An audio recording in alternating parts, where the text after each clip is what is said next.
Hello everyone, আসসালামু আলাইকুম। সবাই কেমন আছেন? আশা করি আল্লাহর রহমতে সবাই ভালো আছেন। আলহামদুলিল্লাহ, আপনাদের দোয়া আমরাও ভালো আছি। নুসাইবার ছোট পাপা আমাদের সবাইকে ঘুরতে নিয়ে গেছিল। মাও থেকে ঢাকা হাইওয়ে রাস্তার পাশে অনেক সুন্দর সুন্দর স্পট হয়েছে ঘোরার জন্য। তাই আমরা সবাই মিলে আজকে চলে গেলাম যে কোনো একটা স্পটে ঘুরবো। তাই আমরা আজকে মূলত গেছিলাম গ্রিন সিটি আবাসিক এলাকায়। এটা হচ্ছে নিমতলি। আজকে আমরা অনেকে একসাথেই ঘুরতে গেছিলাম। নুসাইবার নানু, মামা, খালামণি, ছোটো মা, ছোটো বাবা, নুসাইবার 3টা আন্টি, আন্টিদের বেবি, অনেকে ছিল আজকে। এজন্য অনেক মজাও হয়েছে। সবাই একসাথে ঘুরতে গেলেও অনেক মজা হয়। এখানে নুসাইবা ফার্স্টেই আপনাদের সাথে একটু হাই হ্যালো করলো। নুসাইবা নানুর হাত ধরে হাঁটাহাঁটি করতেছে। ফার্স্টেই ঢোকার পরে দেখতে পাবেন বিশাল বড় একটা এরিয়া। নুসাইবা তো যাওয়ার পরে খুবই খুশি হয়ে গেছে, কারণ ও এইখানে নিজের মতো হাঁটাহাঁটি দৌড়াদৌড়ি করতে পারতেছে। জায়গাটার নাম দেওয়া হয়েছে গ্রিন সিটি। আসলেই জায়গাটা গ্রিন সিটির মতোই, দেখলেই চোখ জুড়িয়ে যায়। খুব মনোরম একটা পরিবেশ। চারিপাশে এত গাছ, সবুজ আর সবুজে ভরা। এখানে অনেক ফুলের গাছ ছিল, এক এক রকমের উদ্ভিদের গাছ ছিল।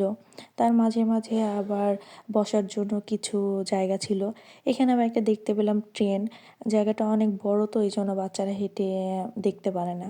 তাদের জন্য ট্রেনে সিস্টেম করা হয়েছে যেন তাদের কষ্ট না হয়। এখানে আমার কাজিন আপনাদেরকে হাই বলতেছে, সবাই হ্যালো বলে যাবেন ওকে। আমার মেয়ে যাওয়ার পর থেকে তো নানুর সাথে হাঁটাহাঁটি করতেছে। আমার মেয়ে ওর নানুকে খুবই পছন্দ করে। ও নানুর কাছে থাকলে আর কারোর কাছেই যেতে চায় না। তারপর আমরা সামনের দিকে আসলাম, দেখলাম এখানে বাচ্চাদের অনেক রাইড আছে। এখানে ছিল মৌমাছি রাইড, তারপরে ছিল ঘোড়া রাইড। সামনে আবার একটু দেখতে পেলাম যে একটা কার রাইড আছে। ওটা দেখার পর থেকে তো আমার মেয়ে, কাজিনের ছেলে মেয়ে ওরা এটাই উঠবেই।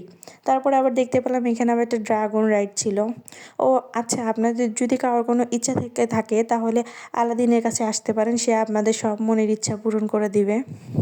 ওই যে আপনাদেরকে বললাম না যে আমার মেয়ের এই কার রাইডটা খুবই পছন্দ হয়েছে, আমার কাজিনের বাচ্চাদেরও খুবই পছন্দ হয়েছে। ও আমার মেয়ে দাঁড়ায় দাঁড়ায় এখানে ওই লোকটার সাথে কথা বলতেছিল। পরে আমরা সবাই মিলে চলে আসলাম কার রাইডে ঘুরবো। এই যে এখানে আমি, আমার মেয়ে একটা কারে উঠছি, অন্যটায় হচ্ছে আমার কাজিনের ছেলে ও আর একটা কাজিনের মেয়ে একসাথে উঠছে। তো এইখানে ওদেরকে নিয়ে অনেক মজা করলাম, বাচ্চারাও অনেক খুশি হইলো। লাস্টে কিছু পিকচার অ্যাড করা আছে, আপনারা দেখে নেবেন। আজকের ভিডিও কেমন লাগলো সবাই কমেন্ট বক্সে জানাবেন। Thanks for watching and Allah Hafiz.